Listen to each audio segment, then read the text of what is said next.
மன நிம்மதி கதை. ஒரு சிறிய கிராமத்தில் ராமன் என்ற விவசாயி வாழ்ந்தான். அவன் கடினமாக உழைத்து நல்ல விளைச்சல் பெற்றாலும் எப்போதும் மனதில் ஒரு பதட்டம் இருந்தது.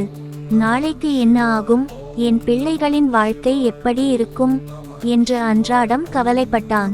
ஒருநாள் அவன் ஒரு சந்நியாசியை சந்தித்தான். அவனுடைய களைப்பையும் கவலையையும் பார்த்த சந்நியாசி கேட்டார், என்னடா ராமா, உன்னிடம் உணவு இருக்கிறது, வீடு இருக்கிறது, நல்ல உடல்நலமும் இருக்கிறது, ஆனால் ஏன் மனம் கலங்குகிறாய்? ராமன் சொன்னான், என்னிடம் நிறைய இருக்கிறது, ஆனாலும் நாளைய பயம் எப்போதும் வந்து தொந்தரவு செய்கிறது.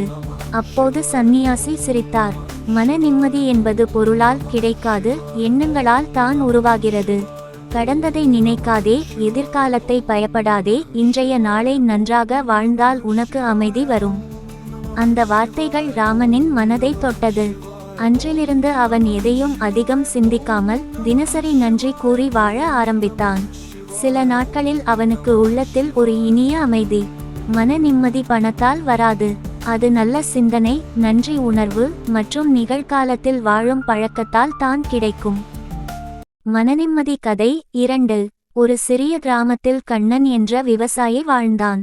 அவனுக்கு அதிக சொத்து, செல்வம் எதுவும் இல்லை. ஆனால் அவன் எப்போதும் முகத்தில் சிரிப்புடன் மனநிம்மதியுடன் வாழ்ந்தான்.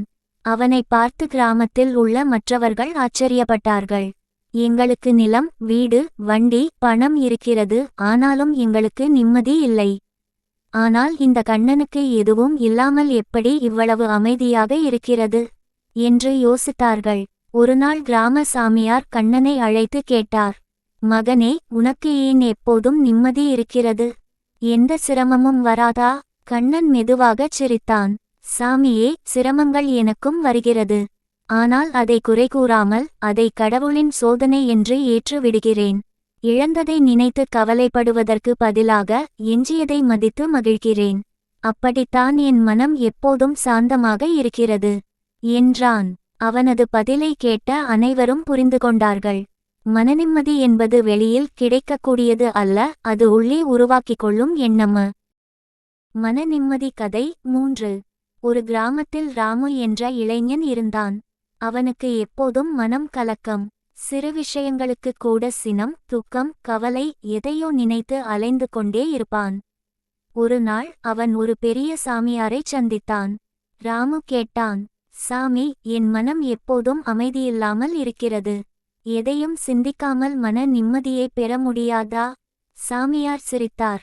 அவர்கள் ஒரு கண்ணாடியை காட்டி, இதை பார்த்து சொல், என்ன தெரிகிறது என்றார். ராமு சொன்னான், என் முகமே தெரிகிறது. பின் சாமியார் அந்த கண்ணாடியில் மண்ணை தடவி விட்டார். இப்போது என்ன தெரிகிறது என்றார். ராமு சொன்னான், முகமே தெரியவில்லை, மண் தான் தெரிகிறது.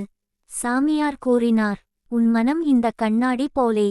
சுத்தமாக இருந்தால் உன் உண்மையான நான் தெரியும். ஆனால் ஆசை, சினம், பொறாமை என்ற மண் படிந்துவிட்டால் நிம்மதி மறைந்து விடும். அதை துடைத்தால் தான் மன நிம்மதி கிடைக்கும். அந்த நாளிலிருந்து ராமு தனது மனத்தில் வரும் சின்ன சின்ன சினம், கவலை, பொறாமையை மெதுவாக கழித்தான். சில நாட்களில் அவன் முகத்தில் ஒளி தெரிந்தது, உள்ளத்தில் அமைதி மலர்ந்த.